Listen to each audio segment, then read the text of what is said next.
Jerry, you need to wear this one on today's video, man, because today is definitely a real O-win party, and none of us can get in, according to Jerry, because he off that drink and Steven off that hen. Welcome back to Attack on Cowboys. We got training camp started off properly today, didn't we? And like I said before, be sure to subscribe to Attack on Cowboys. I'm going to give y'all full training camp coverage from A to Z, no matter what it is you need, whether it's news, clips, highlights, anything, you're going to get it on this channel. I am going to work myself to the bone for y'all, so just reward that effort. Motivate me to continue giving y'all this content. Subscribe for your boy. Leave a like. Today, we got some insane stuff to get into, including Jerry Jones went absolutely rogue on his star players, and one of them ain't feeling it, and I kind of expected this to happen if I'm being real after I seen that press conference. In addition to that, we have news about the Cowboys are, in fact, trying to extend some guys early in training camp this year, and the Cowboys are trying to sign another player. At what position, and who are they working out? Let's get into all of that and more in day 0 of Dallas Cowboys 2025 training camp coverage.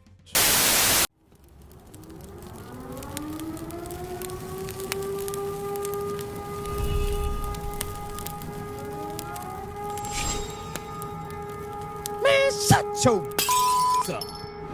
I ain't gonna lie, y'all. Jerry made me have to go get some drink, man. I had to go get some drink, man. Jerry is out here wilding. And this is one of those days where I completely understand. I completely understand the people that are upset and frustrated with Jerry. They feel like he didn't have to come out here and do this. But I'm going to be honest, bro. It was all hilarious to me. This was cinema, including the shots against my boy. Like, Jerry, you have to admire. You have to admire the fact that Jerry Jones is willing to come out here and be like, look, man, I don't give a damn what y'all say. I'm not going to jump off of a bridge because you write a mean article. I don't give a damn about none of y'all movements. I paid for this team. It's mine. Now force me to do something about it. Jerry don't care, bro. He don't care.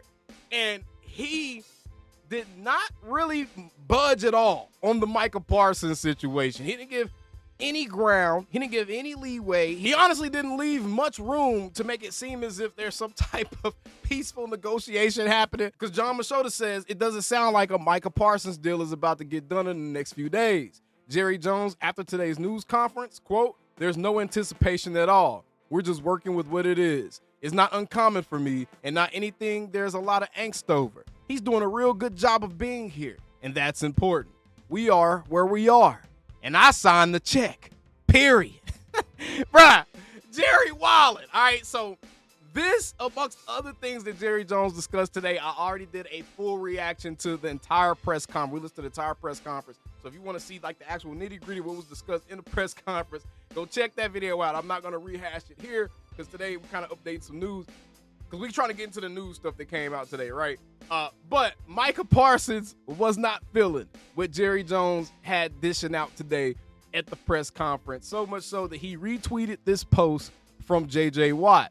J.J. Watt said on a quote tweet that said, quote, "Cowboys owner Jerry Jones randomly takes a shot at Micah Parsons, saying even if they sign him, it doesn't mean they'll have him because he was hurt for 6 games last year."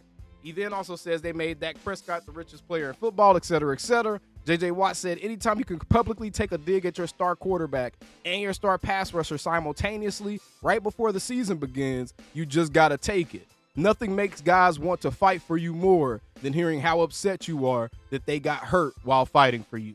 And Micah Parsons retweeted this, right? So obviously Micah is paying attention to the noise that Jerry got going on, but please, please, please remember, CeeDee Lamb did the same exact thing. He responded to with a LOL or something like that to a post where Jerry essentially did the same thing. Jerry did damn near the same thing to CeeDee Lamb last offseason. CeeDee said LOL and then eventually ended up getting paid. But again, clearly Micah's paying attention, and that was his response, quote unquote, to the Jerry Jones quotes from today. Now, I'm going to say this. Brian Schottenheimer had an impressive amount of foresight as it pertains to how ugly this thing could have possibly gotten and as it pertains to the support that Micah Parsons was going to ultimately need. Brian Schottenheimer put Micah Parsons' locker right next to Dak Prescott, and I don't know if he had this in mind or if it's just a really, really smart move being rewarded early on. But this is the type of situation where that thing comes into play. This type of situation where Dak being right next to Micah and being able to kind of hold his hand through this process of what it's going to be like having to listen to Jerry say sideways stuff about you in the media while y'all are negotiating a deal.